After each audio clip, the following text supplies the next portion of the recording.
जय श्रीराम. नमस्कार. योग वशिष्ठ सखोल निरूपण या कार्यक्रमामध्ये सर्वांचे सहर्ष स्वागत. आज निरूपणाचा 27वा दिवस आहे. आदरणीय यतीन सरांना मी विनंती करतो की त्यांनी निरूपणाला सुरुवात करावी. जय श्रीराम, जय गुरुदेव. रोजच्या प्रमाणे आपण प्रार्थना करूया आणि योग वासिष्ठाला सुरुवात करूया. सगळ्यांनी डोळे मिटून घ्या.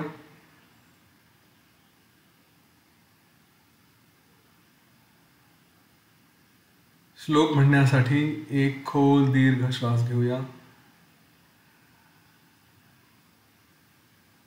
गुरुर्ब्रह्मा गुरुर्विष्णू गुरुर्देवो महेश्वरः गुरुः साक्षात् परं ब्रह्म तस्मै श्री गुरवे नमः.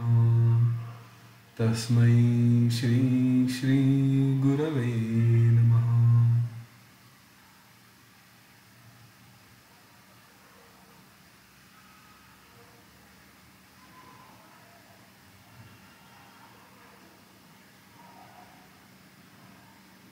जय गुरुदेव.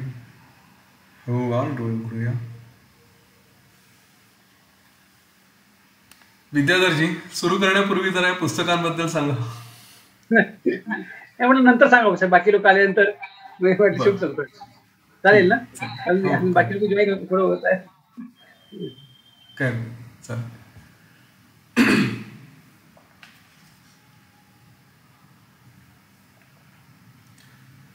आपण आतापर्यंत योग वासिष्ठमध्ये वैराग्य आणि त्याच्यानंतर त्या ते ज्ञान आहे ते मिळवण्यासाठी लागणारे प्रयत्नांचं स्वरूप आणि त्यानंतर मग हे जग, या जगाचं स्वरूप, या सगळ्या गोष्टींबद्दल चर्चा केली. इथून पुढे आपण कर्कटी राक्षसी तिची गोष्ट ऐकत होतो आणि त्या कर्कटी राक्षसीने तिचा स्वतःचा जो अनुभव घेतला की ज्यामध्ये तिने पहिल्यांदा तपस्या केली तर एका अतिशय क्षुद्र अशा विषुचिकेचं रूप मागून घेतलं की जिथे ती लोकांना त्रास देऊ शकेल.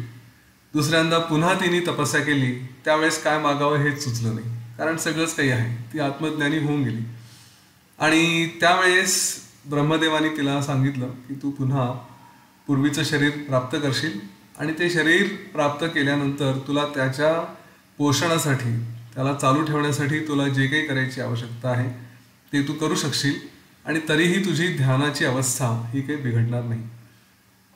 अशा रीतीने ती कर्कटी राक्षसी ध्यानात राहायची आणि जेव्हा केव्हा तिला जाग आली, भूक लागली, ती खाली हिमालय पर्वतातून उतरून यायची. आणि एकदा ती अशी आली असताना तिला तिथे एक राजा आणि त्याचा मंत्री असे दोघं जण दिसले. तिने ह्या दोघांना पहिल्यांदा खाण्याची इच्छा तिच्या मनात आली, पण नंतर तिने विचार केला की हे खरंच जर आत्मज्ञानी असतील तर यांच्याशी काही प्रश्नोत्तरं करावे आणि म्हणून तिने त्यांना काही प्रश्न विचारले. त्याच्यातले 10 प्रश्न आपण अगोदर बघितले. आता उरलेले प्रश्न आपण आज बघूया. पहिल्या 11 प्रश्नांची उत्तरं त्या राजाच्या मंत्र्यांनी दिले. तर 11वा प्रश्न आहे तो सुद्धा त्या मंत्र्यांनी त्याचं उत्तर दिलं आणि त्याच्यानंतर 12 पासून पुढे 21 प्रश्न त्यांची उत्तरं ह्या राजांनी दिलेली आहेत. मुळात काल आपण जे काही बघत होतो त्याच्यामध्ये ह्या सगळ्यांचा अर्थ एकच आहे की सगळं काही जे आहे क्रिएशन, ज्याला क्रिएशन म्हणतो आपण, हा केवळ भास आहे. हे त्या एकाच अणूमध्ये, एकाच, त्याला चिद अणू म्हणतात किंवा एकाच त्या परमात्म्यामध्ये ह्या सगळ्या गोष्टी आहेत. आता ह्याचा सगळ्याचा आपल्याला फायदा काय? अध्यात्म हे अतिशय कॉम्प्लेक्स आहे म्हटलं तर, आणि त्याच्याशी असोसिएटेड अनेक गोष्टी आहेत. त्या सगळ्यांमध्ये जायचं, बघायचं, समजायचं फार छान, ओके. फायदा काय? म्हणजे तो एक, जसं आपण कुठेतरी फिरायला गेलो, समजा पॅरिसला गेलो किंवा आणखी कुठे गेलो, आयफेल टॉवर बघितलं, आणखी काही बघितलं, म्युझियम बघितलं, लोव्हर म्युझियम बघितलं, आणि हे सगळं बघून बघून बरं फायदा काय? एक फक्त जीवाला, मनाला थोडंसं समाधान, सुख मिळाल्यासारखं.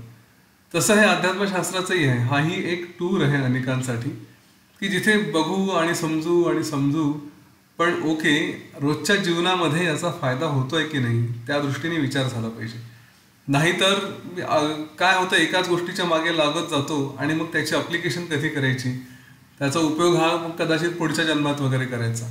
तर आता माझा विचार तरी असा असतो की ह्या दोन्ही गोष्टी एकाच वेळेस सोबतच हातात हात घालून जायला हवे. म्हणजे जीवनही जगायचं, हे जीवनही जगायचं आणि याच्यासोबत ज्ञानही मिळवत जायचं आणि दोघांची सांगड घालत घालत पुढे जायचं. त्यामुळे योग वासिष्ठ वाचताना आपला जो काही फोकस आहे हा शक्यतोवर हे सगळं समजून याचा आत्ता मला काय उपयोग होऊ शकतो त्या दृष्टिकोनातून बघायचा. आपण मूळ एक संकल्प ठेवला होता, एक संकल्पना ठेवली होती या सत्रांमध्ये, ती म्हणजे आपल्यातला पुरुषोत्तम जागवण्याची. आज या देशाला, आज या समाजाला ह्या शक्तीची अतिशय गरज आहे की जो सुप्त झोपलेला श्रीराम आपल्यामध्ये आहे त्यांनी जागावं आणि पुरुषोत्तम म्हणजे अतिशय श्रेष्ठ कार्य करावे. तर त्या दृष्टीने कसं काय हे ज्ञान मिळू शकू, याचा उपयोग कसा करू शकू ते बघू. कालपर्यंत आपण बघितलं की हे सगळं काही स्वप्नमय आहे आणि त्या सगळ्यांच्या मध्ये तो निर्माता एकच, तोच स्वतःला प्रकट करतो, त्याच्यातूनच सगळं काही दिसतं. ती जी शक्ती आहे बघण्याची किंवा आणखी जे काही दृश्य आहे, जे वस्तू दिसते, हे सगळं काही त्याच्याच रूपाने. तोच स्वतः वायू बनतो, तोच स्वतः सुगंध बनतो, तोच स्वतः अग्नी बनतो, तोच स्वतः जल बनतो म्हणजे पाणी बनतो आणि तोच सगळ्या त्या प्रत्येक जे काही मूलद्रव्य असतील, जे काही इथे सगळ्या वस्तू असतील, त्या प्रत्येकाचे जे काही गुणधर्म आहेत, कॅरेक्टरिस्टिक्स आहेत, त्याच्यामध्ये ती कॅरेक्टरिस्टिक्स, ते गुणधर्म हे त्या स्वतःला व्यक्त केलेले आहेत. त्यांनी प्रत्येक ठिकाणी वेगवेगळ्या रूपाने व्यक्त केले, परंतु प्रत्येक ठिकाणी तो तोच आहे. आता हा जो तोच परमात्मा वगैरे आहे, मग हे सगळं समजून उपयोग काय आपल्याला? तर त्याचा उपयोग आपल्यासाठी एवढाच आहे की जिथे जिथे मी थोडासा जरी इगो यायला लागला तरी लक्षात घ्यायचं की नाही, तो मी, माझं काही अस्तित्व नाही आहे. जे काही आहे ते सगळं ते परमात्मा रूप आहे. कारण आपण जेव्हा इगो आणायला जातो तेव्हा कोणीतरी दुसरा आणि कोणीतरी मी, असे ते दोन भेदभाव होतात. आणि काल आपण तेच बघितलं की एकच आहे स्वतः दोन रूपाने व्यक्त होतो आणि जेव्हा लक्षात येतो तेव्हा पुन्हा तो एकच होतो. तर तो जो आहे तो मी आहे आणि मी स्वतः असल्यामुळे सगळीकडे मीच आहे.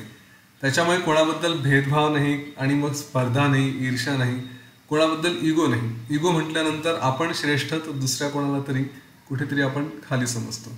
इगोचा तो झाला भाव अभिमानाचा. इगो म्हणजे अहंकार सुद्धा आहे की जिथे मी आहे आणि दुसरा कोणीतरी आहे. तर या भावना सगळ्या हळूहळू कमी व्हाव्या. लगेचच एका सेशनमध्ये 2 सेशनमध्ये केलं आणि त्या भावना गेल्या असं होणार नाही, परंतु ती कुठेतरी बी त्याची पेरली जाईल. तर हळूहळू आपल्याला ती जाणीव व्हायला लागेल. आणि म्हणून हे सगळे प्रश्न त्या अनुषंगाने बघायचे, त्या दृष्टिकोनातून बघायचे की हे फक्त माहिती आहे असं नाही, पुस्तकात काहीतरी दिलंय आणि वा वा छान छान छान असं म्हणून त्याचा उपयोग नाही. आपल्याला त्याचं अप्लिकेशन, त्याचा उपयोग करता आला पाहिजे आणि त्याचा उपयोग करून जीवनात काहीतरी बदल घडवता आला पाहिजे. नाहीतर आहे तेच, जसे आहोत तसेच आहोत, काही फरक पडलेला नाही. फक्त बुद्धीमध्ये काय इन्फॉर्मेशन आली, आपल्या मेमरीमध्ये अनेक गोष्टी आणखी साचल्या आणि बाकी उपयोग काहीच नाही झाला. असं नको व्हायला. ठीक आहे, आपण 11व्या प्रश्नाकडे जाऊ. 11वा प्रश्न कर्कटीने विचारला आहे, नेत्रादिकांना अलभ्य अशा कोणापासून प्रकाशाची उत्पत्ती होते? हा प्रकाश कुठून येतो?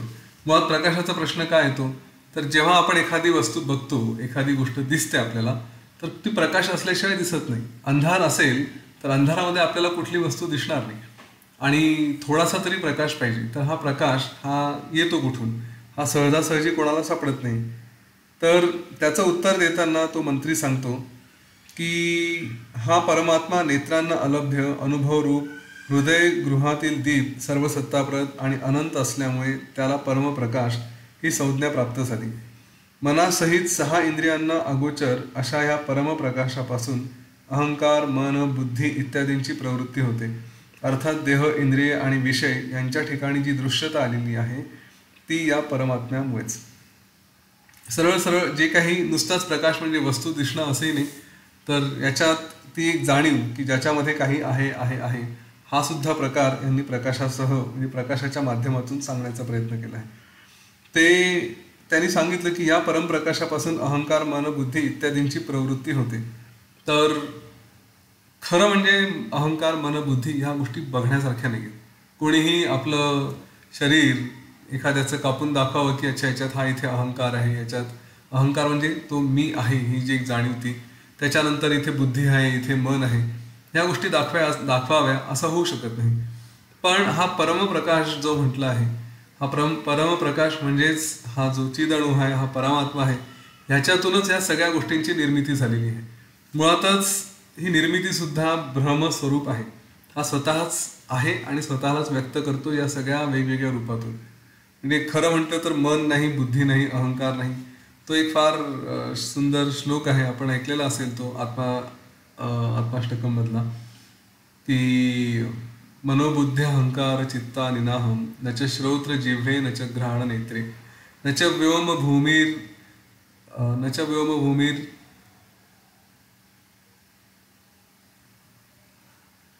चिदानंद रूप शिवोहम शिवम मधलं ते वायू आणि याच्याबद्दल आहे. ते एक्झॅक्ट शब्द माझ्या आता जिभेतून गेले. तर असो, तर हे जे आहे हा सगळं मी नाहीच आहे, परंतु दिसतं, जाणवतं तर कोण आहे, कुठून आलंय, तर ह्या सगळ्या गोष्टी त्या परमप्रकाशापासून आल्या आहेत असं त्यांनी इथे सांगितलेलं आहे. आता त्याच्यानंतर ही उत्तरं ऐकून ती राक्षसी, तिला अत्यंत आनंद झाला आणि मग तिने सांगितलं की ठीक आहे, आता मला हे मंत्री तुझे उत्तरं आवडले, पण तुझा राजा सुद्धा तेवढा विद्वान आहे की नाही हे मला बघायचं आहे. तर पुढल्या प्रश्नांची उत्तरं ही राजाने द्यावी. राजाने सुद्धा सांगताना सुरुवात हेच केली की म्हणे तुझे प्रश्नांची सगळ्यांची उत्तरं तेच आहेत की आपण अशा गोष्टींबद्दल बोलतोय, अशा विषयाबद्दल चर्चा करतो आहे की ज्याला समजणं हे केवळ इंद्रियांच्या पलीकडे आहे. हा केवळ अनुभवाचा भाग आहे. त्याच्यामुळे तो परमात्मा, तो परमप्रकाश, तो चिदणू, त्याच्यामुळे सगळं हे जग भासतं, जग लक्षात येतं. ह्याच्यातच ज्या काही घडामोडी होतात त्या सगळ्या त्याच्यामुळेच आहेत. त्यामुळे त्यांनी सांगितलं तुझे पुढचे जे प्रश्न आहेत, कोणता वायू अवायू आहे आणि कोणता शब्द अशब्द आहे. तर त्याचं उत्तर देताना तो म्हणतो, हा ब्रह्मसंज्ञक मूल चिदाणू आपल्यामध्ये वायूची कल्पना केल्यामुळे वायूच्या रूपाने दिसतो, परंतु वायू ही त्याची कल्पना असल्यामुळे त्या मिथ्या कल्पनेचा शुद्ध चैतन्यामध्ये खरोखर संभव नाही. तसेच शब्द आणि त्यांचे अर्थही कल्पना मात्र, फक्त आकारापुरते, म्हणून त्यांचाही शुद्ध चैतन्यामध्ये संभव नाही. इथे जरी फक्त वायू आणि शब्द असं म्हटलं असेल तरी हे खरं मूळ त्याच्याशी येणारे संबंधित असणारे पंचतन्मात्र, पंचमहाभूत यांच्याशी विषय आहे. म्हणजेच जसं शब्द आहे, रूप आहे, गंध आहे, स्पर्श आहे, तेज आहे, तर ह्या सगळ्या गोष्टींबद्दल इथे रसतन्मात्रा, या सगळ्या गोष्टींबद्दल जे काही असेल तर हे असायला आहेत. मी पाणी पितो तर मला थोडीशी पाण्याची चव लागते, किंवा मला स्पर्श होतो, माझ्या अंगाला कुठेतरी स्पर्श येतो, मला गंध येतो. हे सगळे जे दिसतात, जे फील होतात, जे जाणवतात, याच्यामध्ये कुठेतरी बाहेरचं काहीतरी आहे आणि आतलं सुद्धा काहीतरी आहे. तर त्याच्यामुळे म्हटलं तर वायू आहे, म्हटलं तर अग्नी आहे, परंतु तो वायू आणि अग्नी आहे का, कुठून निर्माण झाले, तर त्याच्या मागे जेव्हा शोधत जाऊ तेव्हा वायू हा अवायू कुठलाच मुळात नाही आहे. आणि हे या चिदाणूबद्दल सांगतात की हाच स्वतः वायू असतो, परंतु वायू म्हणजे हा नाही. ही ना योग वासिष्ठमध्ये अनेक ठिकाणी हीच डेफिनेशन अशा पद्धतीने सांगितली आहे की अग्नी म्हणजे कोण, तर तो परमात्मा. पण परमात्मा म्हणजे अग्नी होतो का, तर नाही होत. तसंच जल म्हणजे परमात्मा किंवा चिदणू किंवा तो काय म्हणतात त्याला, कॉन्शियसनेस, असे वेगवेगळे नाव. परंतु त्याचा अर्थ असा होतो का, उद्या मी म्हटले की अच्छा हा अग्नी आहे म्हणजे हा परमात्मा आहे, नाही. अग्नी हा परमात्मा म्हणजे अग्नी असू शकत नाही, परंतु अग्नी हा त्याचं एक रूप आहे. त्याचं स्वतःचं अस्तित्व तिथे वेगवेगळ्या ठिकाणी प्रकट झालेलं आहे. म्हणून प्रत्येक ठिकाणी हेच उत्तर. अहम आहे आणि नाही असे काय आहे, तो परमात्माच सर्वाच्या ठिकाणी अहम रूपाने आहे, पण त्याच्यापासून चलित होणारा वेगळेपणाने भासणारा अहंकार, अहमवृत्ती म्हणजे मात्र परमात्मा नाही. सोहम, मीच तो परमात्मा, हे शब्दही गौण अर्थानेच घ्यावयाचे. खऱ्या अर्थाने मी वेगळा, परमात्मा वेगळा असा भेद नाहीच. परमात्म्याहून भिन्न मीचे अस्तित्व या शब्दांनी गृहीत धरावयाचे नाही. परमात्मा सर्व शक्त्यात्मक असल्यामुळे सत्य अहम आणि मिथ्या अहम अशा सर्वच कल्पनांना तो कारण आहे. आपण याच्यावर कालच चर्चा केली होती की जिथे हा विषय येतो सोहम, सोहम म्हणजे तो आणि मी, या दोन गोष्टी वेगवेगळ्या आपण एकत्र आणायचा प्रयत्न करतो. आणि इथेच तो राजा सांगतो आहे की मुळात ह्याला सुद्धा अर्थ नाही आहे. कारण एक आहे तर तिथे दुसरं तो आणि मी हा मुळात भेदभावच अस्तित्वात नाही. या शब्दांची गरज काय? तर जोपर्यंत अज्ञान आहे तोपर्यंत स्पष्ट करण्यासाठी ठीक, पण अदरवाईज त्याच्यानंतर या दोघांनाही काहीही अर्थ उरत नाही. मी मी मी म्हणणारा जो अहंकार आहे तो अहंकार सुद्धा त्याचंही अस्तित्व नाही. कारण हा अहंकार पुढे मुळात आलाच कुठून हा जेव्हा प्रश्न विचारला जातो त्या प्रश्नांची उत्तरं आपल्याला नंतर सापडत नाही. नंतर लक्षात येतं की हा एक केवळ भ्रम होता. शेकडो प्रयत्नांनी काय प्राप्य आहे? प्राप्त होऊनही काहीच प्राप्त होत नाही असे काय? जर प्रयत्नांनी काही प्राप्त होण्यासारखे नाही तर स्वस्थ बसण्यास काय हरकत आहे? हा फार सुंदर प्रश्न विचारलेला आहे. मी पुन्हा प्रश्न वाचतो आणि त्याचे आपण आतापर्यंत अनेक वेळा याच्यावर चर्चा केलेली आहे. शेकडो प्रयत्नांनी काय प्राप्य आहे? म्हणजे अनेक प्रयत्न करा, सगळ्या प्रकारचे प्रयत्न करा, काय मिळणार आहे तुम्हाला? आणि जे मिळालं ते मिळून सुद्धा काहीच मिळत नाही असं काय आहे?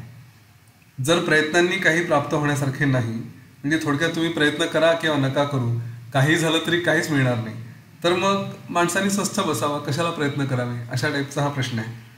तर इथे तो राजा सांगतो की शेकडो प्रयत्नांनी आत्माच प्राप्त करण्यासारखा आहे.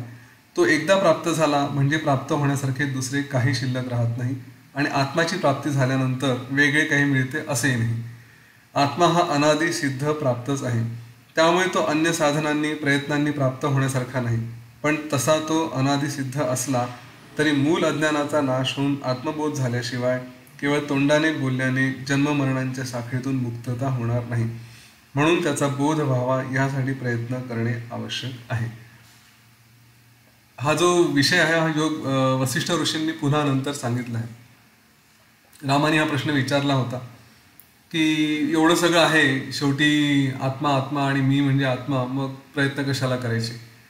तर आणि आपल्यालाही मनात हा प्रश्न येईल, आज बोलायला ठीक आहे की हा मी म्हणजे आत्मा आहे, झालं ना, मग समजलं ना, कशाला योग वासिष्ठ वाचायचं, कशाला इथे रोज रात्री 8 ते 9 बसायचं, एवढं मोठं तो ग्रंथ घ्यायचा, वाचायचा आणि त्याच्यात गोष्टी समजतात नाही समजतात, एवढा काथ्याकोट करायचा कशाला? तसंही हे सगळं समजून फायदा काय? आपण आज जशी चर्चा केली सुरुवातीलाच, एवढं सगळं वाचू वाचू वाचू पण त्याचा फायदा काय? हा याचं अप्लिकेशन कुठे येणार आहे? हाच प्रश्न इथे इनडायरेक्टली आलेला आहे की प्रयत्न कराल पण काय मिळवाल तुम्ही? तर हे आत्मज्ञान मिळवण्यासाठी जे काही प्रयत्न करू ते प्रयत्न करून करून करून करून शेवटी मिळालं काय? तर काहीच नाही मिळालं. बरं, असं काही सिद्धी मिळाली आहे किंवा खूप खायला प्यायला येऊ शकतं, वेगवेगळ्या चवीचे पदार्थ मिळू शकतील, जग हिंडू शकेल, काही करू शकेल, अशा प्रकारच्या सिद्धी मिळणार आहेत का? ज्या गोष्टी आपण ज्याला एन्जॉयमेंट सध्या म्हणतो त्या एन्जॉयमेंट करण्यासारख्या सिद्धी आपल्याला मिळणार आहेत का हे सगळं करून? मग हे जर काही मिळणारच नसेल आणि फक्त शेवटी जाऊन एकच की मी आणि तो एकच आहे, इनफॅक्ट मी आणि तो नावाचा प्रकारच नाही, मीच आणि मीच आहे सगळीकडे, तर मग हे एवढा खटाटोप करायचा कशाला? बरोबर, हाच प्रश्न इथे आलेला आहे. आणि त्याचं उत्तर देताना सांगतात की सगळं काही प्रयत्न करा, शेवटी तुम्हाला तेच उत्तर मिळणार आहे, तो मीच आहे. परंतु या सगळ्यातली जी खरी ट्रिक आहे, खरी गंमत ही आहे की जोपर्यंत ते कळत नाही तोपर्यंत माणूस अडकून राहतो. आणि त्यासाठी ते कळेपर्यंत प्रयत्न करणं आवश्यक आहे. म्हणजे एखाद्याने म्हटलं की रेस लावली आहे, धावून धावून धावून धावून तुम्हाला शेवटी काय, पृथ्वी तर गोलच आहे ना, तुम्ही किती पुढे जाल, तुम्हाला एखादं मेडल मिळालं ठीक आहे, ते मेडल मिळून तरी पुढे काय फायदा? त्याच्यानंतर ते काही दिवस राहील आणि नंतर चाललं जाईल. आजकाल ते मध्ये त्या फिरता चषक, फिरता करंडक असतात ना, एकदा 1 वर्ष मिळालं, दुसऱ्या वर्षी दुसऱ्या टीमकडे पण जाऊ शकतं. तर असे जे काही वेगवेगळ्या केसेस असतात की काही केलं आणि प्रत्यक्षात काय मिळालं याचा विचार केला तर काहीच मिळत नाही. जीवनाच्या बाबतीतही आपण जे काही करतो, काय घर बांधा, काही डिग्रीज मिळवा, जॉब करा, नातेवाईक निर्माण करा, सगळे करा, हे सगळं तर सोडून जायचंच आहे ना. तुम्ही या सगळ्या गोष्टींसाठी आपण प्रयत्न करतो, पण हे प्रयत्न करून याचा फायदा काय? सगळं तर सोडून जायचं आहे. मग सगळं सोडून जाणार असू तर प्रयत्न कशाला करायचे? श्रीरामांनी सुद्धा वैराग्य प्रकरणात थोड्याफार फरकाने हाच प्रश्न विचारलाय. एवढी सगळी मारामारी करायची आयुष्यासाठी, धाव धाव धाव धाव धावायचं आणि सगळं सोडून जायचं, असं होणार असेल तर करायचं कशाला? बरं, याच्या दरम्यान वाटतं आपल्याला की मला काहीतरी सुख मिळत आहे, पण प्रत्यक्षात तर काही नाही. तसं ह्या बाबतीत हा जो प्रश्न होता कर्कटीचा की तुम्ही प्रयत्न करून करून मिळवणार काय? तर ठीक आहे, आत्मा मिळालं, पण मग काय मिळालं त्याच्यामध्ये? काही वस्तू आहे दाखवण्यासारखी? मला फक्त कळलं. बरं, ते इतरांनाही कळत नाही की तुम्हाला काय मिळालं हे इतरांना सुद्धा कळू शकत नाही. बरोबर आहे. म्हणजे एखादा म्हणाला मी आत्मज्ञानी आहे, तर त्याला जो अनुभव आहे, त्याला जे स्वतःला सुख आहे, त्याचं सुख हे दुसरा कोणी अनुभव करू शकत नाही. फार फार तर एखाद्याला असं वाटेल की याच्या डोक्याच्या मागे तो बल्ब वगैरे लागल्यासारखा प्रकाश असेल किंवा काय, पण ते खरं प्रत्यक्षात नसतं. ते केवळ चित्ररूप असेल. थोडंफार जाणीव झाली तर झाली, बाकी तर काही नाही. मग असं असताना हे सगळे प्रयत्न करायचे कशाला? तर प्रयत्नांशिवाय काही मिळू शकत नाही. आणि जर हे मिळत नसेल तर मग ह्या जीवनाचा जो मूळ उद्देश आहे तो सुद्धा पूर्ण होणार नाही. जीवन कशासाठी जगतोय आपण? आनंदासाठी, सुखासाठी. आणि मग सुख कुठलं आहे? तर ते सुख मिळवण्याचा हाच एक मार्ग आहे. ह्या मार्गातून जा आणि मग खरं सुख काय आहे ते मिळू शकेल. आजपर्यंत जी सुखाची मटेरियलिस्टिक भाषा असते, विषयक, की जी मला इकडे ह्या विषयात आनंद देऊ शकेल, त्या विषयात आनंद देऊ शकेल, ती भाषा, ती परिभाषा माझी बदलेल. मला पुढे विषयांमध्ये, वस्तूंमध्ये सुख नाही राहणार, ते माझ्या आतमध्येच आहे हे कळेल. परंतु तिथे जाण्यासाठी, तो परम सुख, परम आनंद मिळवण्यासाठी हा मार्ग, ह्याचा उपयोग करणं आवश्यक आहे. हा प्रयत्न करणं आवश्यक आहे. एकदा हा प्रयत्न झाला, एकदा त्या ठिकाणी गेलो की मग काही मिळालं नाही, कारण माझी त्यावेळेस काही मिळवायची गरजही नसते. मुक्ती मुक्ती मुक्ती म्हणतात, जे त्या पदाला पोहोचतात त्यांना मुक्तीची सुद्धा गरज नसते, कारण जे आहे त्याची काय गरज आहे म्हणून. त्यानंतर 15वा प्रश्न होता, केसाच्या सूक्ष्म अग्राच्या सहस्रांशा एवढा कोणता अणू पर्वता एवढा स्थूल आहे, आणि पर्वता एवढा कोणता अणू केश सहस्रांशाच्या इतका सूक्ष्म आहे. आपल्या केसाचे 1000 भाग केले आणि त्यातला एक छोटासा तुकडा, तो असा कुठला अणू आहे की जो प्रत्यक्षामध्ये दिसायला पर्वतासारखा आहे, आणि असा कुठला पर्वत आहे की जो प्रत्यक्षात दिसायला अगदी केसाच्या 1000व्या भागासारखा आहे. केसाच्या सूक्ष्म टोकाचे 1000 छेद घेतले तर त्यातल्या एका भागाहूनही सूक्ष्म असून त्याच वेळी पर्वतासारखा स्थूल मोठा आहे तो चिदअणूच होय. वास्तविक मेरू पर्वत आणि मोहरी यांचे साम्य होणे जसे शक्य नाही, त्याप्रमाणे चिदाकाश रूप अणूला पर्वत किंवा केशाग्राचा सहस्रांश यांची उपमा देणे, तशी तुलना करणे योग्य नाही. अणुत्व आणि महत्त्व वगैरे कल्पना या चिदाकाशात संभवत नाही, जसे शुद्ध सोन्यामध्ये अलंकार संभवत नाहीत. या सर्व कल्पना शबल ब्रह्मामध्ये मायेमुळे भासणाऱ्या व्यक्तामध्ये संभवतात. असा हा चिदअणू अनुभवाला कसा येणार, असा प्रश्न विचारशील तर तो स्वसंवेद्य आहे, अर्थात तत्वरूपानेच त्याचा अनुभव येण्यासारखा आहे. मुळात एखादी गोष्ट छोटी की मोठी ही आपण किती जवळून आणि किती दुरून बघतो आहे यामध्ये सरळ सरळ अवलंबून आहे. एखादा आपण सिनेमा बघतो, ॲनिमेशन बघतो, एखादा राक्षस असा मोठा होताना दाखवत असतील तर कसं काय करतात, तो कॅमेरा त्याच्या जवळ नेतात, त्याबरोबर ती एकदम वस्तू मोठी होताना दिसते. आपण ह्या पृथ्वीकडे, आज एवढी मोठी पृथ्वी आहे, आकाशातून बघितल्यानंतर छोटी वाटते, आणखी दूर गेले तर आणखी छोटी वाटते. मग यांची तुलना कशी करणार? हे जे अनंत आकाश आहे यामध्ये एक दुसऱ्याची तुलना करणं हे अशक्य आहे. त्यामुळे तुम्ही छोटे म्हणू शकत नाही, मोठे म्हणू शकत नाही. हाच जो आहे चिदअणू, हाच प्रत्येकाला स्वतः त्या छोट्याशा केसांच्या बारीकशा तुकड्याच्या रूपाने व्यक्त होतो, आणि हाच स्वतः एकदम मोठा एखाद्या मेरू पर्वतासारखा सुद्धा व्यक्त होतो. सर्व जगाचा त्याग करीत असतानाही कोणता अणू जगाला धारण करतो? म्हणजे जो स्वतः या जगाशी त्याचा काही संबंध नाहीये, परंतु या जगामध्ये त्याच्याशिवाय पण काही नाहीये. जगाला धारण केलं आहे म्हणजे काय की तो जर नसेल तर जगही राहणार नाही. तर असं काय आहे? आणि तो नसेल ही कन्सेप्टही होऊ शकत नाही, तो आहे सगळ्या ठिकाणी. तर सर्व जगाचा त्याग आणि त्याची धारणा करणारा तो चिदअणूच सर्व रूपाने स्थित आहे. जेव्हा त्याच्या ठिकाणी जगाचे स्फुरण नसते तेव्हा त्याच्या ठिकाणी जग नसते, परंतु त्याच्यामध्ये जेव्हा जगाचे स्फुरण होते तेव्हा तो आपल्या साक्षीत्वाने जग धारण करतो. म्हणजे मुळात आपण जेव्हा ध्यानात कधीतरी हे ध्यान करू आपल्या सत्रांमध्ये, तेव्हा या एका अवस्थेचं थोडंसं आपल्याला जाणीव येईल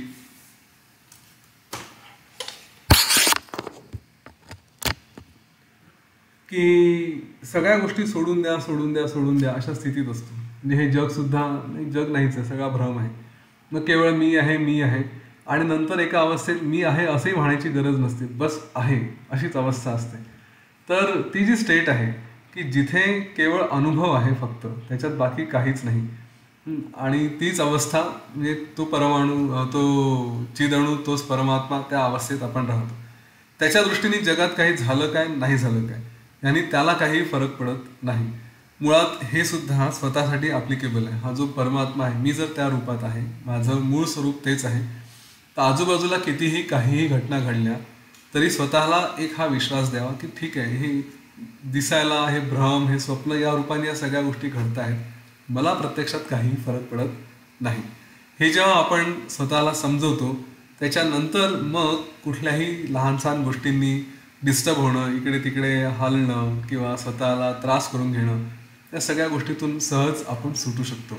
मुळात तेच आहे की कुठला हे जे जग आहे, जगाकडे आपण जग जग म्हणतो, हे जग म्हणजे केवळ असा बुडबुड्यासारखं निर्माण झालं आहे आणि असे अनेक बुडबुडे निर्माण होत राहतात. माझा याचा काहीही संबंध नाही. मी आहे म्हणून हे जग वाटतं. या जगाकडे बघितलं तर आहे, नाही बघितलं तर जग नाही. डोळे मिटून घ्या, जग नाहीसं होतं. कारण आणि कर्तृत्व ह्यांचा आश्रय न करता कोण क्रिया करणारा आहे. हे एक फार छान, जसं त्रिपुटीबद्दल आपण मागे बोललो होतो की जिथे कुठलंही कारण आहे किंवा कारण नाही आहे. एखादी आपण रोजच्या व्यवहारात बघतो की एखादी घटना घडत असेल तर त्याच्यामागे काहीतरी कारण असलं पाहिजे. आणि जसं मी बोलतो आहे तर माझ्या बोलण्याच्या मागे काय कारण आहे, तर कुठेतरी माझ्यात एनर्जी आहे, शक्ती आहे म्हणून मी बोलू शकतो. हे जे असे वेगवेगळ्या ठिकाणी कार्य आणि कारण, कुठलेही कार्य होत असेल तर त्याच्या मागे कारणाची आवश्यकता असते. पण इथे हा प्रश्न असा आहे की ज्याचा क्रिया करतो आहे पण त्याला कुठलंही कारण नाही, असा कोण आहे? तसं कुठला क्रिया करतो आहे, तर हे सगळं जग चालवत आहे. या जगात हा प्रकाश व्यक्त होतो आहे, लोखंडाचं लोखंड पण व्यक्त होत आहे, अग्नीचं अग्नित्व व्यक्त होत आहे. हे जे काही सगळे कार्य होत आहेत हे कोणाच्या माध्यमातून होत आहेत? तर जो करतो, ज्याच्या माध्यमातून होत आहे, तो स्वतः काही करत नाही असंही म्हटलेलं आहे. त्याचं उत्तर आपण इथे बघूया की क्रिया करणारा, कर्ता आणि त्या क्रियेचे फल भोगणारा, जो कार्य आहे तो भोगणारा, अशा रूपाने तो परमात्माच जगात भासमान होत असतो. परंतु त्यावेळी तो निस्संग, निर्विकार, उदासीनवत स्वात्मरूपाने स्थित आहे. सर्व जगाचे अस्तित्व किंवा आणि क्रिया किंवा तिचे फल यांचा त्याच्याशी संबंध नसूनही कर्तृत्व, भोक्तृत्व या कल्पना उदित झाल्या आहेत. तो जगाची उत्पत्ती, लय करतो असे जे म्हटले जाते ते मानवी व्यवहाराच्या दृष्टीने. खरोखर जग कोणी उत्पन्न केलेले नाही व त्याचा नाशही कोणी करीत नाही. स्थितिकाली दिसणारेही ते खरोखर चिद्रूपच आहे. म्हणजे आपल्याला वाटतं हे सगळ्या गोष्टी होत आहेत आणि तो करतो आहे, पण त्याला जर खरंच असा एखादा कोणी असेल परमात्मा आणि त्याला पकडून विचारलं, असा एक डायलॉग करून बघा की तो हे सगळं का करतोय, तो म्हणेल की नाही, मी कुठे काय करतोय, मी आहे, हे फक्त काहीतरी निर्माण झालेलं आहे स्वप्नातून किंवा कसं म्हणून ते दिसतं, बाकी तर मी काही करत नाही. इथे कर्ता काही नाहीच आहे. आपल्याला पण कोणीतरी पाहिजे ना, कोणी करणारा. आपण जेव्हा शोधायला जातो कोण करताय हे सगळं शोधत शोधत जेव्हा जातो तेव्हा लक्षात येतं की अरे हाच करतोय, पण त्याला विचारायला तर नाही, मी काही करत नाही. आणि वास्तविक तसंच आहे. कारण आपण जेव्हा या उत्पत्ती प्रकरणाच्या सुरुवातीला बघितलं हे सगळं जग कसं निर्माण झालं, तर त्याच्यामध्ये एक छोटंसं स्पंदन आणि त्याच्यामुळे सगळे ते भाव निर्माण होणे झाल्यासारखं आहे. प्रत्यक्षात काहीही निर्माण झालेलं नाही. बीजामधील वृक्षाप्रमाणे कोणत्या नित्य आणि समतत्वांमध्ये हे जगज्जाल आहे. कशामध्ये हे सगळं जग आपण जे बघतो हे कशामध्ये स्थिर आहे की जसं बीज आणि वृक्ष यांची जी तुलना केली जाते की एक बी असेल, ती जमिनीत पेरली तर दिसायला बीज असते, तिला असं काही वेगळं पुन्हा दिलं जात नाही. सगळ्याच बाकीच्या बीजांना तोच वारा, तेच ऊन, तेच पाणी, तीच माती सगळं असतं. परंतु वृक्ष हे सगळे वेगवेगळे आकार घेतात. तर याचा अर्थ त्यांच्या त्या बीच्या आतमध्ये जे काही असेल ते असं काहीतरी असतं की ज्याच्यातून हे सगळा हा विश्व निर्माण होतो. तर तिथे हा प्रश्न विचारला आहे की कोणत्या नित्य आणि समतत्वांमध्ये हे जगज्जाल, म्हणजे कशामध्ये हे सगळं जग स्थिर आहे आणि ज्याच्यातून मग आपण म्हणतो की हे जग निर्माण होतं. विस्तीर्ण वृक्षाला आपल्या अंतर्यामी धारण करणारे बीज एखाद्या लहानशा भांड्यात साठवलेले असते. त्याप्रमाणे आपल्या सम अवस्थेचा त्याग न करता हा चिदणू आपल्यामध्ये सर्व जगत पसारा साठवून राहिलेला आहे. फलं, पुष्प, पाने, फांद्या अशा विविध रूपांनी दिसणारा वृक्ष ज्याप्रमाणे बीजामध्ये, त्याचप्रमाणे योग संसिद्ध झालेल्या ज्ञानदृष्टीला कळते की सर्व जगाचा विस्तार चिदणूमध्ये सामावलेला आहे. बीजा वाचून बीज सोडून वृक्ष असू शकत नाही, त्याप्रमाणे विकास पावणारे जग चिदणूला सोडून राहू शकत नाही. तर हा विषय अगदी सोपा आहे, यात लक्षात घेण्यासारखं विशेष काही नाही. जे काही आहे सगळं त्या या परमात्म्यामध्येच सामावलेलं आहे. हे नानाविध जग कोणी विस्तारले आहे त्याचे उत्तर आपल्याला इथेच आलं आत्ताच.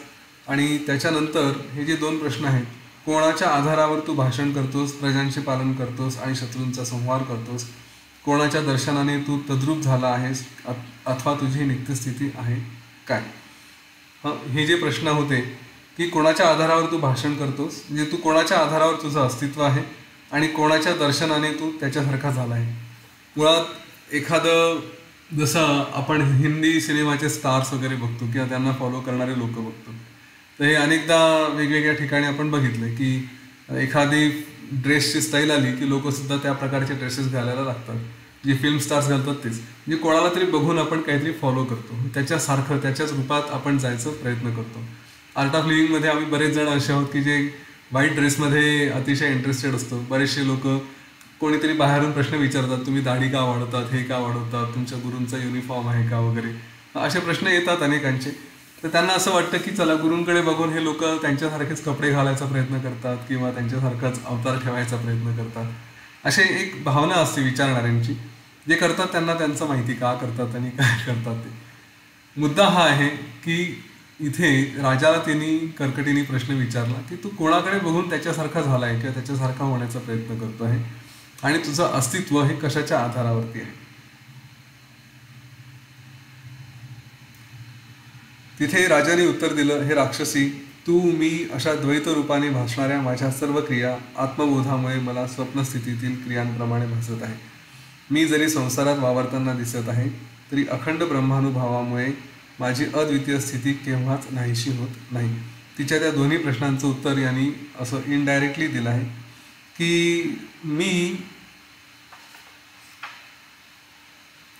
कोणाच्या आधारावर भाषण करतो, काय करतो, तर मी मुळात नाहीच आहे. आपण जे आपल्या योग वसिष्ठच्या सत्रांमध्ये वारंवार हा विषय इथे घेतला आहे की माझं अस्तित्व हे माझं नाहीच आहे. आपण स्वतःला नेहमी एक भक्तीच्या भावनेतून म्हणत असतो की माझं अस्तित्व हे केवळ एक गुरूंचंच स्वतःचं प्रकटीकरण असू द्या, अशी आपली प्रार्थना असते. मी नाहीच. माझ्या गुरूंनीच माझ्या रूपातून प्रकट व्हावं, त्यांनीच स्वतःला व्यक्त करावं. माझ्या अस्तित्वाचे सगळे स्तर हे त्यांचे असावेत. तसं हा राजा सांगतोय की मी जो आहे कोणाच्या आधारे किंवा काय, तर मी कोणाच्या आधारे वगैरे असं नाही.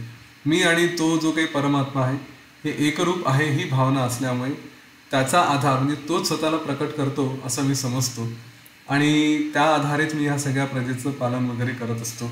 आणि पुढचा प्रश्न की कोणाच्या दर्शनाने तू तद्रूप झालायस, तर सहज स्वतःच्या अनुभवातच राहिल्यामुळे त्यांनी इथे म्हटलंय की मी जरी संसारात वावरताना दिसत आहे तरी अखंड ब्रह्मानुभावामुळे माझी अद्वितीय स्थिती केव्हाच नाहीशी होत नाही. म्हणजे मी त्याच्यासारखाच कायम झालेलो आहे. असं नाही की आज तात्पुरता झालो किंवा फक्त ध्यानात बसलो आणि त्या अवस्थेत गेलो, ध्यानातून आल्यावर पुन्हा आपल्या रुटीनमध्ये, असं नाही. मी कायम अखंड त्याच स्थितीत राहतो आहे असं त्या राजाने सांगितलं. अशा प्रकारचे हा जो संवाद होता ते मंत्री आणि राक्षसी, तर ती राक्षसी जेव्हा यांच्या प्रश्नांचे उत्तरं ऐकत होती, अतिशय सगळी प्राणाची शक्ती कानात आणून ती ऐकत होती आणि तिला हे सगळं ऐकायला मिळाल्यानंतर तिला अतिशय आनंद झाला. तिने राजाला मनापासून धन्यवाद दिले आणि तिने सांगितलं की हे राजा, तू आणि तुझा मंत्री यांची बुद्धी ही अतिशय पवित्र आहे. तुमच्याकडून हे शब्द ऐकून मला फार आनंद झाला आहे. आता तुम्ही माझ्यासाठी, कारण मी प्रश्न विचारले आणि तुम्ही उत्तरं दिले, त्याच्यामुळे तुम्ही एक प्रकारे माझे मित्र, गुरुस्थानी आहात, गुरुबंधू आहात, हे सगळे रूपं तुमची आहेत. त्यामुळे माझी एक अशी विनंती राहील की तुमची काही इच्छा असेल तर माझ्याकडून शक्य असेल तर ते मी निश्चित पूर्ण करेन आणि हे माझं कर्तव्य आहे. तर तुमचं असं कुठलं कार्य आहे, तुमच्या आवडीचं कुठलं कार्य आहे ते तुम्ही सांगा, मी ते कार्य निश्चितपणे पूर्ण करेन. राजाने सांगितलं की तू राक्षस कुलात जन्माला आली तरी पण अशी बुद्धी, हे खरोखर आश्चर्य आहे आणि हे खरोखरच तू एखाद्या अनमोल रत्नासारखी आहे. माझी एकच विनंती आहे की या माझ्या राज्यामध्ये तू जी स्वतःची गोष्ट सांगितली, तुझं स्वतःचं रूप विषुचिका, त्या रोगाने अनेक लोक माझ्या राज्यातले हे दुःखी आहेत. त्या सगळ्यांना, प्राण्यांना, लोकांना हा सगळा त्रास होतो आहे. विषुचिका, पटकी किंवा आणखी जे काही असे वेगवेगळे रोग आहेत आणि त्यांना कुठलेही औषधोपचार केले तरी ते बरे होत नाहीत. त्यामुळे माझी तुझ्याकडे विनंती अशीच असेल की ह्याच्यावरती काही उपाय असेल तर तो मला सांग, कारण मी एक प्रजेचा पालक आहे, पिता आहे. त्यांचं रक्षण करणं, त्यांना उत्तम आरोग्य देणं हे माझं कर्तव्य. तर तुझ्याकडून काही याचा उपाय मिळत असेल तर तू निश्चित सांग. आणि नसेल जर तुला उपाय माहिती तर माझ्या राज्यातल्या लोकांची आणि प्राण्यांची हत्या तू करू नको, तू दुसरा काही मार्ग शोध. राजाला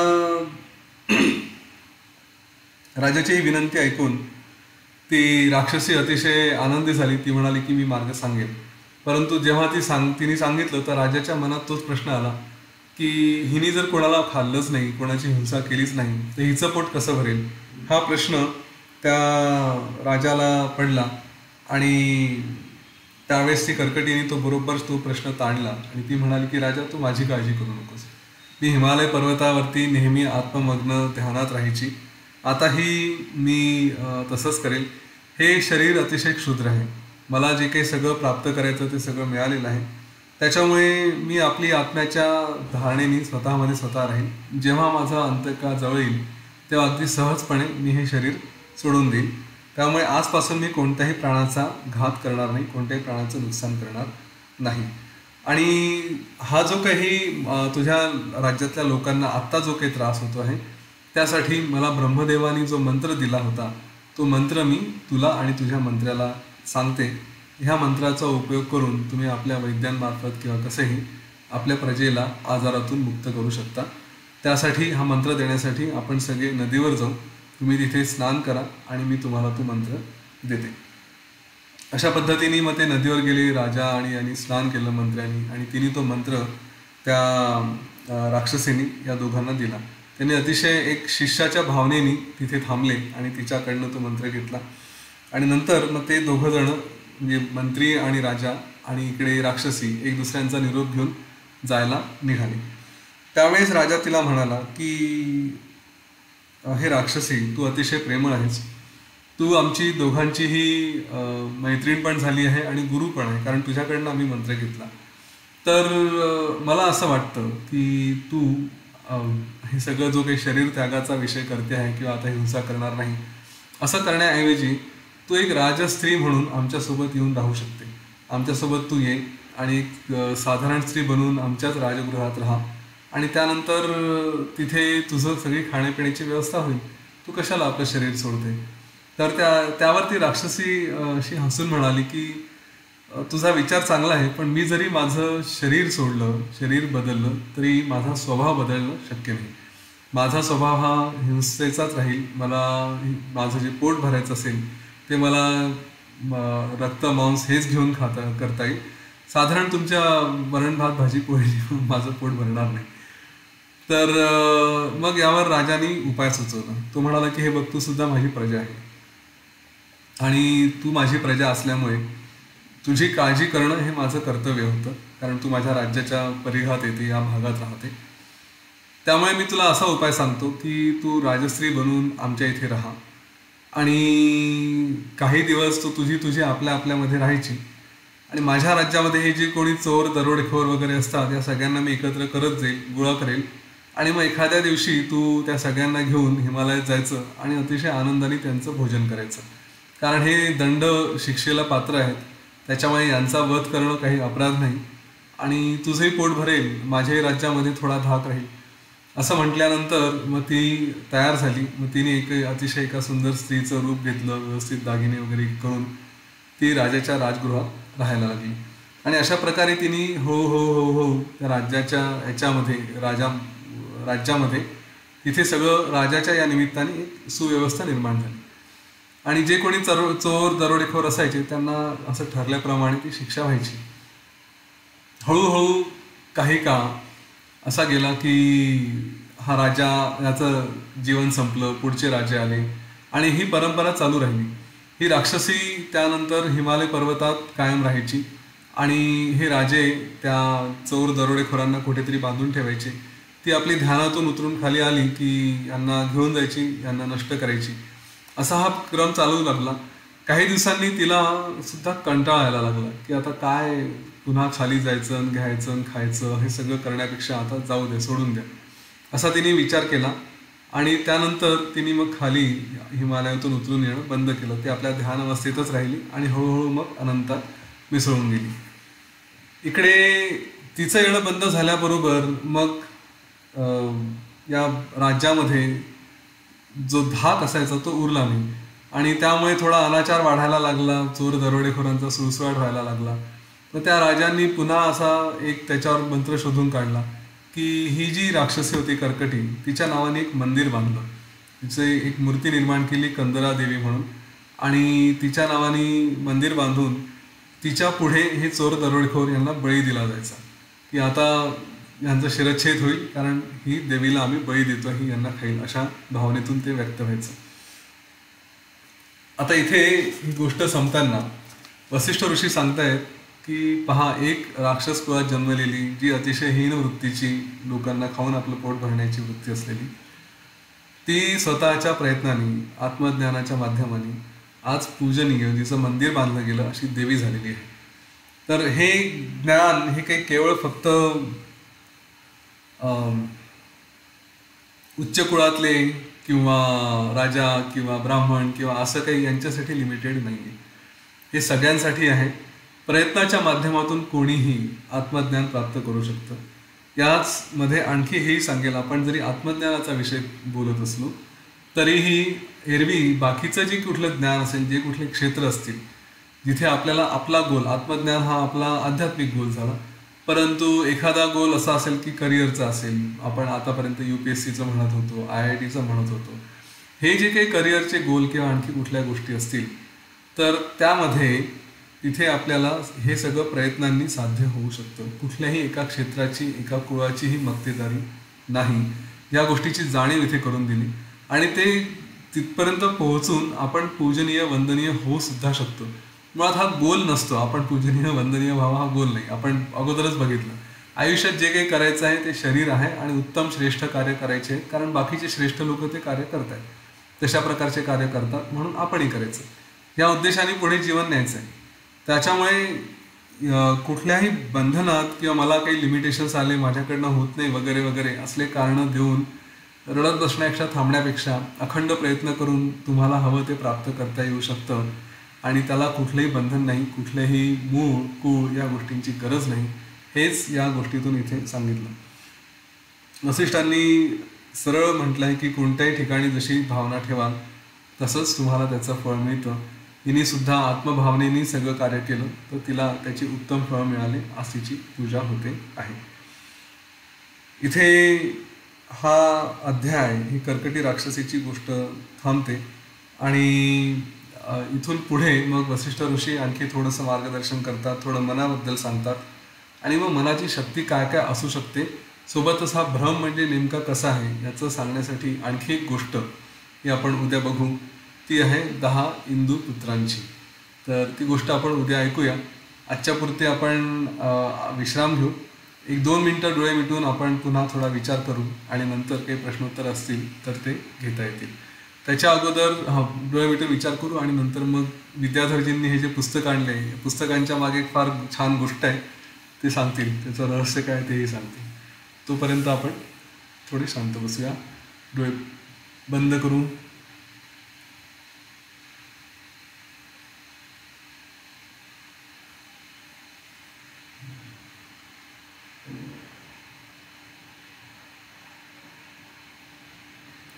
सगळं लक्ष आपल्या श्वासावरती ठेवू.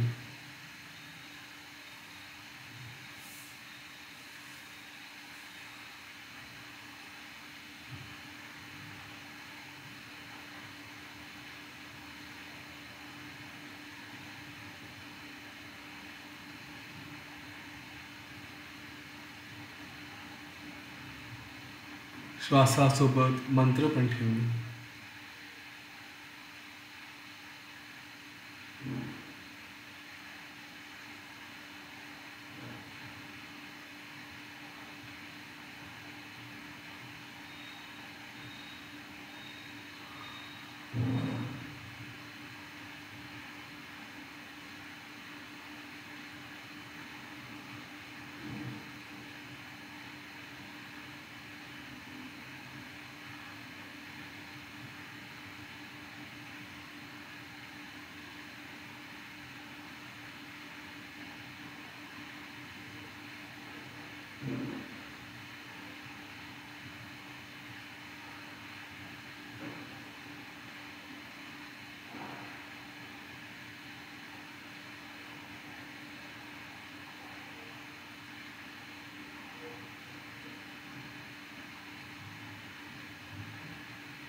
कर्कटी राक्षसीच्या गोष्टीच्या माध्यमातून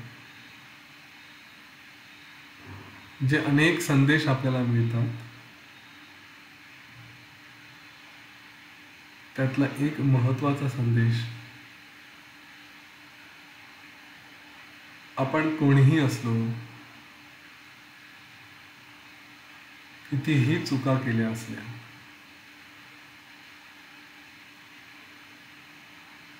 तरी जेव्हा जाणीव होते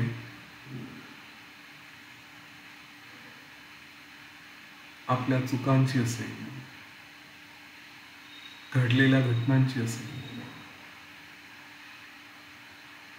त्यावेळेस दोन पर्याय आपल्या समोर असतात. एक, प्रयत्न करायचे आणि आपलं ध्येय, जे योग्य ध्येय आहे, ते साध्य करण्यासाठी प्रयत्न करायचा.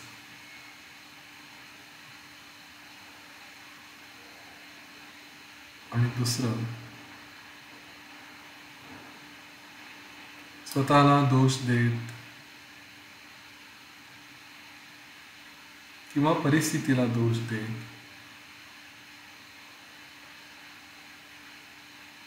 एका क्षुद्र अवसान गळालेल्या हारलेल्या व्यक्तीसारखं सगळं सोडून निराश होऊन बसून राहायचं. अनेक वर्ष तप करून चुकीचा वर मागितलेल्या कर्कटीने जेव्हा तिला आपल्या चुकीची जाणीव झाली,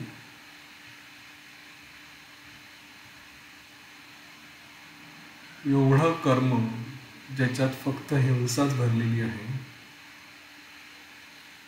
असं असून सुद्धा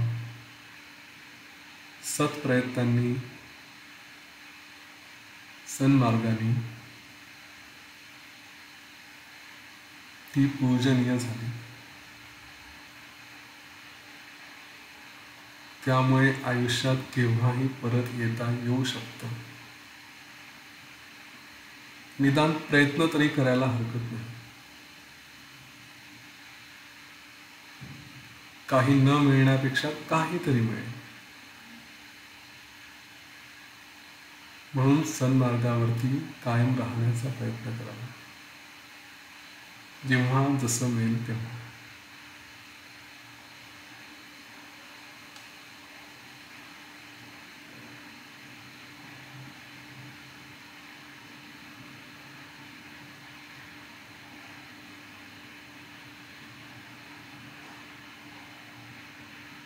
स्वतःशी संकल्प करू, स्वतःच्या परिस्थितीला, घटनांना पूर्ण विसरून, क्षमा करून उत्तम आयुष्याकडे पुन्हा प्रयत्न करूया.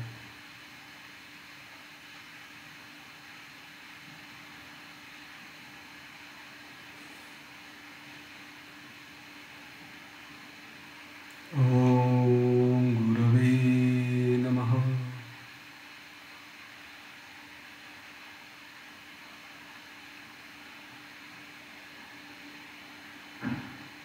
एक खोल दीर्घ श्वास घेऊया आणि पूर्णपणे सोडून देऊ. स्वतःप्रती सचेत होऊ, वातावरणाप्रती सचेत होऊ आणि हळूहळू डोळे उघडू.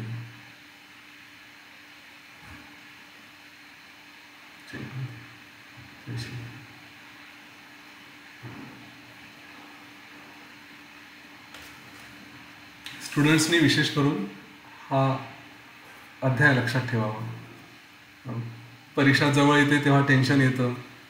मी गेलं वर्षभर टाइमपास केला, मस्ती केली, पार्ट्या केल्या, आता जमत नाही, आता काय करू, टेन्शन येऊ शकतं. किंवा एखादी डेडलाईन असेल, आपण जॉबमध्ये असू तेव्हा सुद्धा खरे खूप टाइमपास केला आणि आता होत नाही, मग आता काय करावं. काहीतरी चुकीचे मार्ग वापरण्यापेक्षा जे झालं ते झालं, इथून पुढे निदान प्रयत्न करू, नाही 100 मिळालं 25 मिळेल, सोडून देऊन ते शून्यच मिळणार आहे. तर जेवढं मिळेल तेवढंच आहे. ती पुन्हा एक जी उर्मी असते, पुन्हा एक जी त्याला काय म्हणतात ती शक्ती आणि ती सवय की मी पुन्हा येऊ शकतो, तर ही आज नाही उद्या केव्हा तरी कामात येईल. म्हणून हा विषय निश्चितपणे लक्षात ठेवावा.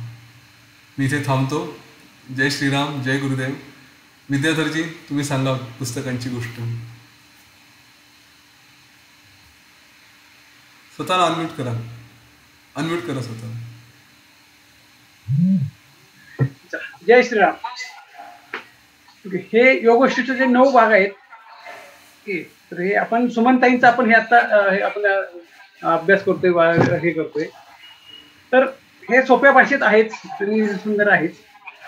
पण हे झाल्यानंतर ज्यांना सखोल अभ्यास करायचा त्यासाठी हे खूप सुंदर आहे. ऍक्च्युली मी 5 वर्षापूर्वी यतीन सरांचं व्याख्यान ऐकलं होतं. तेव्हापासून योगशिष्ट दिसलं की मी पुस्तकं लगेच जाऊन शोधायचो, अजून काय मिळतंय.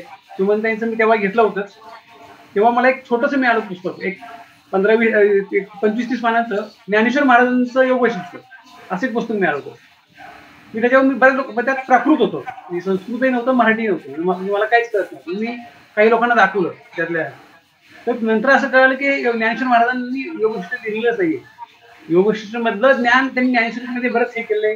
ज्ञानेश्वर महाराजांनी बोललेत, त्यांनी बरंच काही लिहिलंय, पण तो ग्रंथ उपलब्ध नाहीये. मला जे मिळालं होतं ते ज्ञानेश्वर महाराजांना नव्हतंच.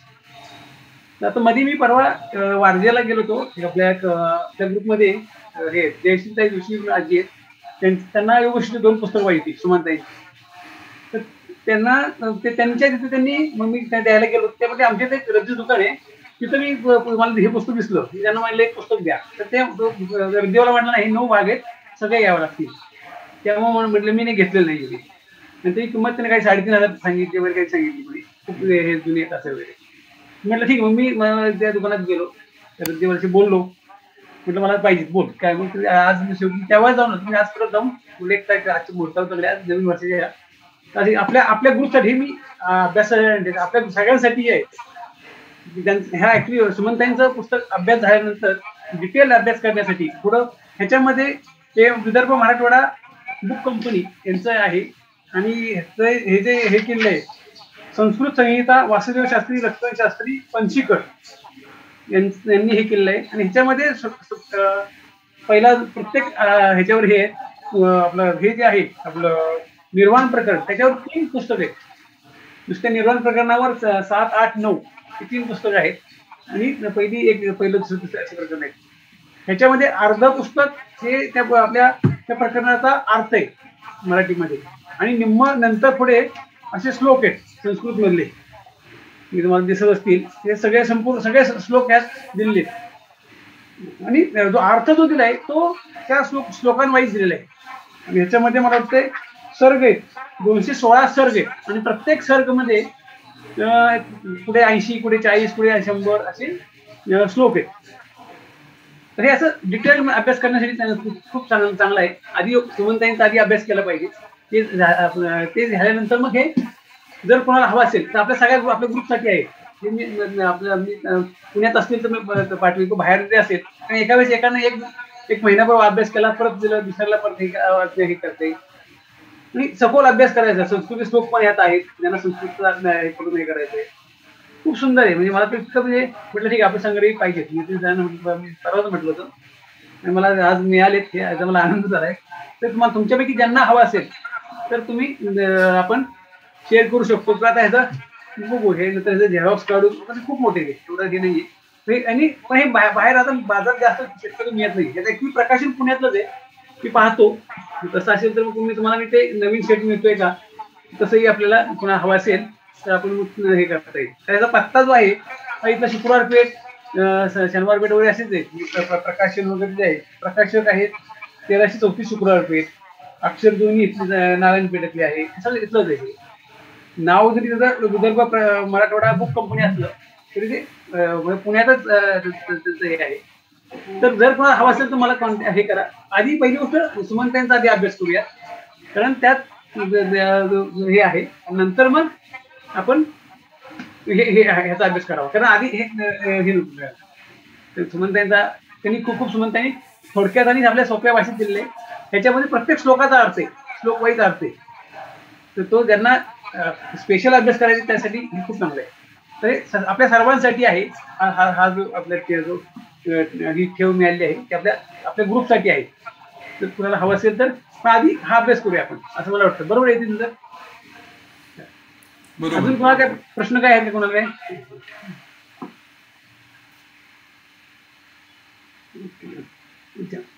उमाताई पालकर, त्यांना काय बोलायचंय का? बोला, अनम्यूट करा.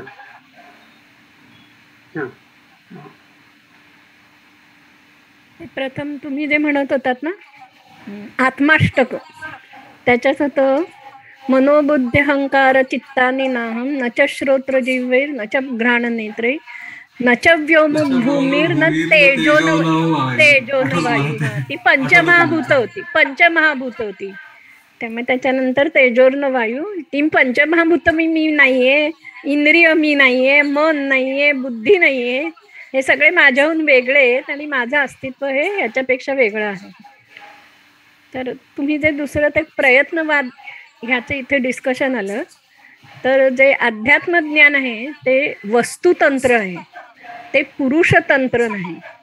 पुरुषतंत्र हे पराक्रमाने प्रयत्न करून मिळतं, परंतु ज्ञान, आत्मज्ञान हे वस्तुतंत्र आहे. ते बदलत नाही कधी, ते तुम्हीच आहात पण आपल्याला ते माहिती नाही. आणि ते वस्तुतंत्र हे शंकराचार्य म्हणाले हे कधीही प्रयत्नाने मिळत नाही. ती बाकीची ज्ञान मिळणं ही वेगळी गोष्ट आहे. इथे जे आपण प्रयत्न करतो अध्यात्माच्या दिशेने, ते आपण एवढेच करायचंय की आपलं मन कसं शुद्ध होईल. मन शुद्ध झालं तर त्याच्यामध्ये कॉन्शियसनेसचं चांगलं प्रतिबिंब पडतं आणि तुम्ही देवाच्या प्रत पोचू शकता, म्हणजे परमात्म्याच्या प्रत पोचू शकता आणि तुम्ही ते ज्ञान मिळवू शकता, कारण ते तुम्ही तेच आहात. आणि ते दुसरं अखंड म्हणजे तुमची त्याच्यात स्थिती झाली पाहिजे. तर ती अखंड संततधार अमृताची पडते, अशा तऱ्हेचं वर्णन आहे ज्ञानेश्वरीत पण आहे. ते कायम तुम्ही त्याच्याशीच तुम्ही तसं एकरूप झालं पाहिजे.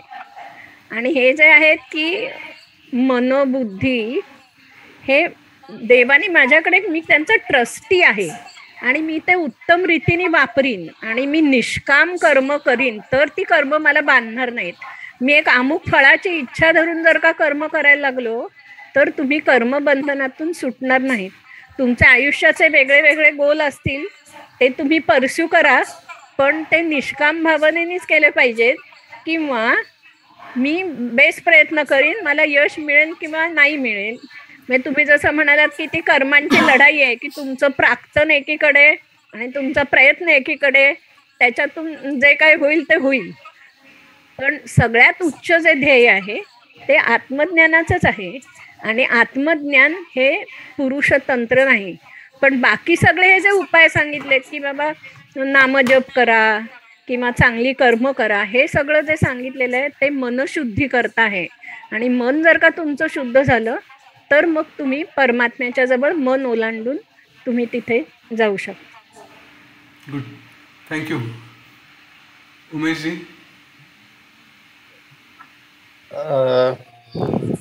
आता जे 9 पुस्तकं दाखवली ना, साधारण 25 वर्षापूर्वी त्यातली 4 पुस्तकं मी वाचली होती आणि खूप छान होतं ते. पण त्याच्यामध्ये वर्णन इतकं जास्त आहे की लिटरली मला तेव्हा असं वाटायचं की त्या पुस्तकांमधनं ज्याप्रमाणे आणि त्याप्रमाणे हे 2 शब्द जर काढले ना तर पुस्तक अर्ध होईल, एवढं जास्त त्याच्यामध्ये ते वर्णन आहे. म्हणजे अगदी ज्याप्रमाणे सूर्य चमकतो त्याप्रमाणे त्या देवतांचे दागिने चमकत होते, ज्याप्रमाणे सुगंध असा असतो त्याप्रमाणे तसं होत होतं, अशा प्रकारे भरपूर वर्णन आहे. असं तेव्हा मी ते 4 पुस्तकं वाचली होती. अच्छा, माझा आत्ताचा एक प्रश्न असा आहे कर्कटी राक्षसीच्या याच्यावरती. तो प्रश्न नाही म्हणता येणार, शंका पण नाही म्हणता येणार, पण तुमचे विचार काय त्यावरती मला जाणायचं होतं. की कर्कटीची आपण जर स्टोरी पूर्ण बघितली तर त्यात असं दिसतं की ती राक्षसी होती, तिला दुसऱ्याचं रक्त पिणे, मांस खाणे, शोषण करणे आणि मग त्याच्यानंतर ती डायरेक्ट तपस्या करते आणि उच्च पदाला पोचते. पण ह्याच्यामध्ये कर्म सिद्धांतानुसार तिने जे काही वाईट कर्म केली त्याचं फळ तिला भोगावं लागलं असं ह्या स्टोरीमध्ये दिसत नाही. तपस्या करण्याच्या आधी काय होतं तर तिने सगळ्यांकडनं रक्त शोषण आणि राक्षसीच्याच ह्याच्यामध्ये होती ती. बट दुसऱ्यांना जो त्रास दिला तो तिने कधीच कर्मसिद्धांतानुसार भोगला नाही. मग तो त्याच्यावरती तुमचं काय म्हणणं आहे? कारण मी तर विचार करतो की ठीक आहे, जे आपण दुसऱ्याला करतो ते आपल्याला भोगावं लागतं आणि मग जेव्हा कर्म सगळी पॅसिफाय होतात तेव्हाच आपण जाऊ शकतो. पण असं ह्याच्यात असं दिसत नाहीये. तर कसं आहे म्हणजे ते? तो जो जीव असतो ना त्या जीवाचे ते स्वभाव असतात. म्हणजे एखादा कुत्रा चावला किंवा वाघाने एखाद्या प्राण्याला खाल्लं त्या माणसाला खाल्लं तर तो त्यांचा स्वभाव आहे, त्याच्यात त्यांचे कर्म नसतात. कर्माचा सिद्धांत हा माणसांसाठी, हे बाकी प्राण्यांसाठी हे त्यांचे स्वभावच. त्यामुळे ती राक्षसी तिचा तो स्वभावच होता. तिने इव्हन नंतर अच्छा. सुद्धा तो स्वभावाप्रमाणे राहिली. तिच्या स्वभावाला अनुसरून त्यासाठीच ती राक्षसी होती. इव्हन विष्णुचिका अच्छा, म्हटलं बिकॉज म्हणजे ती राक्षसी मनुष्य नाही म्हणून त्याचे जे कर्म त्याच्या कर्माचं तिला हे नाही करावं लागलं तिचा कर्म स्वभावच तो आहे, तर सिद्धांतानुसार. त्याप्रमाणे ती तसंच करेल. त्यामुळे तिला अच्छा. त्याचे फळ भोगावे लागणे हे नाही. इव्हन एका परीने जर बघायचं म्हटलं, मी तिचे आता मागच्या जन्मांची कहाणी वगैरे माहिती नाही, परंतु राक्षस होऊन काही खायचं, प्राण्यांना खायचं, माणसांना खायचं, हे सुद्धा एक भोगावं लागणारं कर्म आहे. जर गुरुचरित्रामध्ये एकाला असा शाप मिळाला होता राजाला, ब्रह्मराक्षस होण्याचा. तर हे सगळे हे जे अवतार आहेत, हे जे रूप आहेत, हे सुद्धा कुठल्या तरी कर्माचे फळं म्हणून त्या याच्यात असतात आणि त्यांनी केलेले कर्म यांचा काही हिशोब नसतो त्याला. कारण तो त्यांचा स्वभाव आहे. म्हणजे एक व्हायरस असेल तर तो व्हायरस तर आपलं काम करणार, एकदा बॅक्टेरिया असेल तर तो स्वतःचं काम करेल. मग त्यांनी ते करणंच अपेक्षित आहे, त्याच्यात त्यांना कर्म हा प्रकार नाही. मग त्या राक्षसीने जर एखाद्या ब्राह्मणाचा वध केला असेल आणि त्या ब्राह्मणाने न्याय मागितला, तो म्हणतो की मी जंगलातनं सरळ चाललो होतो, तिने मला डायरेक्ट असं मारलं, हा माझ्यावरती अन्याय झाला, मला आता त्याचं रिव्हेंज पाहिजे. तर तो रिव्हेंज कुठून घेणार? जर आता ही ब्रह्मराक्षसी आपली ही राक्षसी देवी झाली तर आता हा रिव्हेंज कसा घेणार? नाही घेऊ शकत. नाही, मी तेच सांगतो ना की राक्षसीनी किंवा वाघाने खाणं, तर वाघाच्या विरोधात न्याय कोणाकडे मागणार? वाघाचा स्वभावच होता, तुम्ही समोर दिसले की खाल्लं. ते स्वभाव तोच बरोबर. होता की लोकांना त्रास देणं, खाणं हा तिचा स्वभाव होता. त्याच्यात तिला तिचं स्वतःचं कर्म म्हणून नाही, तिचा मूळ नेचरच तसं. अग्नीने चटका दिला, अग्निविरुद्ध न्याय मागू शकत नाही ना, त्याचा स्वभावच आहे चटका देणं. कोणाकडे न्याय मागणार? अच्छा, ठीक आहे, ठीक आहे, चांगलं आहे, समजलं. म्हणजे मला मी मनुष्याच्या कर्मसिद्धांत तिकडे अप्लाय करतो, ते बरोबर नाहीये. ठीक आहे, कळलं.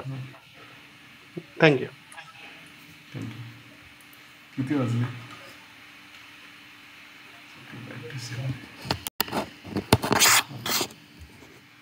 जयश्रीची अनम्यूट करा. जय गुरुदेव. माझा एक प्रश्न होता की आपण जे म्हणतो ना, जैसा अन्न वैसा मन, तर मग ही राक्षसी तर पूर्ण माणसा काय जे असं सगळं आपण ऐकलं ना, मग तिला कसं ना ते ध्यान ज्ञान आणि ती कर्माबद्दल सजग होणं आणि तिचे प्रश्न किती सुंदर होते. त्यात तो दृष्ट साक्षी, त्याच्याबद्दल पण त्याचे प्रश्न चिंतन, मग हे कसं? लक्षात घ्या, तिने जेव्हा दुसऱ्या वेळेस ध्यान करायला घेतलं, जर गोष्ट नीट आपण आठवली तर तिला हवं होतं की मी हे जे बारीक बारीक जंतूचं जीवन जगते आहे हे कंटाळवाणं आहे, मला आता पुन्हा पूर्वीसारखं शरीर घ्यायचं जेणेकरून मला पोट भरल्याची भावना येऊ शकेल. तर इंटेन्शन ते होतं, त्या दृष्टीने तिने सुरुवात केली आणि त्या दृष्टीने सुरुवात केल्यानंतर ती तप करायला लागली. आता हे तप करता करता ते आणखी चांगलं व्हावं म्हणून तिची बाहेरच्या गोष्टींची वासना हळूहळू दूर जायला लागली. आतमध्ये तिने लक्ष, बाहेरचं सगळं बंद झालं, सगळं अट्रॅक्शन.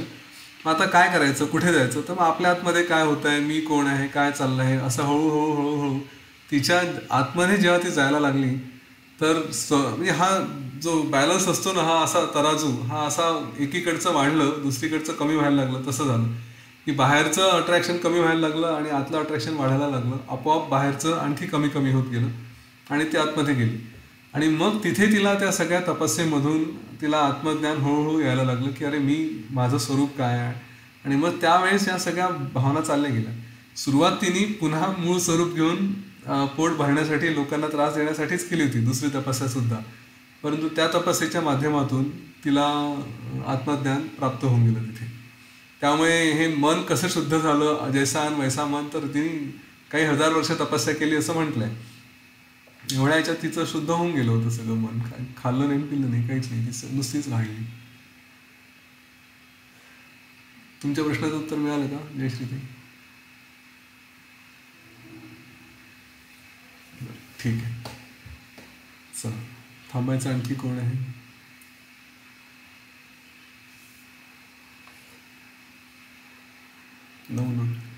उमाताई. हा उमाताई, पटकन काही असेल सांगा, लवकर थांबू आपण, उशीर झाला आहे. नाही, तुम्ही छान उत्तरं दिली. वाल्मिकी रामायणात सुद्धा हेच आहे ना, की वाल्मिकी हा दरोडेखोर होता, तो लोकांना मारत होता, त्यांचे पैसे लुटत होता. आणि मग त्याला नारद मुनींनी कसं सांगितलं की तू ही पापं करतोयस, पण ती घ्यायला ज्यांच्याकरता करतोयस ते काही ते शेअर करायला तयार नाही. तेव्हा त्याच्या स्थित्यंतर होतो. तर देव हा सगळ्यात सारख्याच अंशात असतो. तो दरोडेखोर असो, टेररिस्ट असो, की सज्जन माणूस असो, की हे असो, त्यांनी त्याचं रूप ते जागवलं पाहिजे. हे एका ह्यानी सांगतो की तुम्ही जसं सांगितलं की तो स्वभाव आहे, तसं सायन्समध्ये असं म्हणतात की जीवो जीवस्य जीवनम, की प्रत्येक प्राणी हा दुसऱ्याला मारून जगतो. अगदी शाकाहारी आपण म्हणालो तरी आपण वनस्पतींना मारतो, कितीतरी इन्सेक्टिसाइड्स, पेस्टिसाइड्स त्याच्यावर हे करायला लागतात, तेव्हा ते आपण खातो. म्हणजे आपण ही खूप हत्या त्यांच्या ह्याचे आपल्याला आहे. आता पुढचा एक असा मुद्दा आहे की जो ज्ञानी होतो त्याची सगळी कर्म नाहीशी होतात. कर्म कुणाला भोगायला लागतात? कर्म ही देहाला आणि मनाला भोगायला लागतात. तुम्ही जेव्हा आत्म्याच्या स्वरूपात तल्लीन होता तेव्हा ती सगळी जळून खाक होतात. नाही एखाद्या कापसात ठिणगी पडावी तशी ती सगळी नाहीशी होतात. आणि मी तुम्हाला सायन्सचा आणखीन एक मुद्दा सांगते की असा एक विनोद आहे की कॅनिबाल्स असतात. कॅनिबालिझम तुम्हाला माहिती आहे ना, ती माणसं माणसांना खातात. तर दुसरं महायुद्ध झालं, तर त्यावेळेला एक कॅनिबाल एका सैनिकाला भेटला आणि तो त्या सैनिकाला म्हणाला, काय रे तुमची तिकडे आता खूप चंगळ असेल? तर तो म्हणाला, कसली चंगळ? नाही, आता एवढे लोक जर का मरतायत तर तुम्हाला किती चांगलं खायला मिळत असेल. तर मग हा तुच्छतेने म्हणाला, अरे आम्ही काही माणसं खातो का तुझ्यासारखी? तर तो म्हणाला, तुम्ही माणसं खात सुद्धा नाही आणि तरी तुम्ही नुसतीच मारता, म्हणजे तुम्ही किती पापी आहात. मी निदान माझं पोट भरण्याकरता तरी खातो, तुम्ही तर नुसतीच माणसांना मारत सुटलेला आहात तिथे. म्हणजे हा एक विनोद आहे किंवा हे एक पॉइंट ऑफ व्ह्यू आहे. आणि आता जीवो जीवस्य जीवनम, एका स्पीशीजनी दुसऱ्या स्पीशीजला खाणं, जसं ते म्हणाले की वाघ आहे, सिंह आहे, त्याचा शेळी खाणं हा त्याचा धर्मच आहे, त्याच्याकरता त्याला कसलंही पाप लागत नाही, तो त्याचा स्वधर्म आहे. पण तुम्ही तुमच्या स्पीशीजचं जर का खात असाल तर त्यांना मॅड काऊ डिसीज वगैरे असे होतात. गायींना गायीचं मांस खायला घातलं आणि त्याच्यातून मॅड काऊ डिसीज किंवा म्हणजे याला प्रियॉन डिसीज म्हणतात, की ती प्रोटीन्स ठीक तऱ्हेने फोल्ड होईनात आणि ती साचली मेंदूमध्ये, त्यामुळे मेंदूच्या पेशी नीट कार्य करू शकत नाहीत. तर अशा तऱ्हेचे रोग हे त्याच्यामुळे होतात की एका इंटरस्पीशीजमध्ये तुम्ही असं वागणं ही वाईट गोष्ट आहे. पण बाकी जीवो जीवस्य जीवनम हा सायन्सच्या दृष्टीने हा नियम आहे. आणि दुसरं मी तुम्हाला सांगितलं की सगळीकडे आत्मा तितक्याच प्रमाणात आहे आणि एकदा तुम्ही त्याच्याशी एकरूप झालात की तुम्हाला ते देह आणि ह्यांना त्यांना ते भोगायला लागतात, त्यांच्याशी त्याचा संबंधच उरत नाही आणि तो त्याच्या पलीकडे जातो. धन्यवाद. चला थांबूया Vidyadharji. Yes sir, yes. Okay, चला उद्या भेटू आपण. येस. जय श्रीराम, जय गुरुदेव. जय श्रीराम.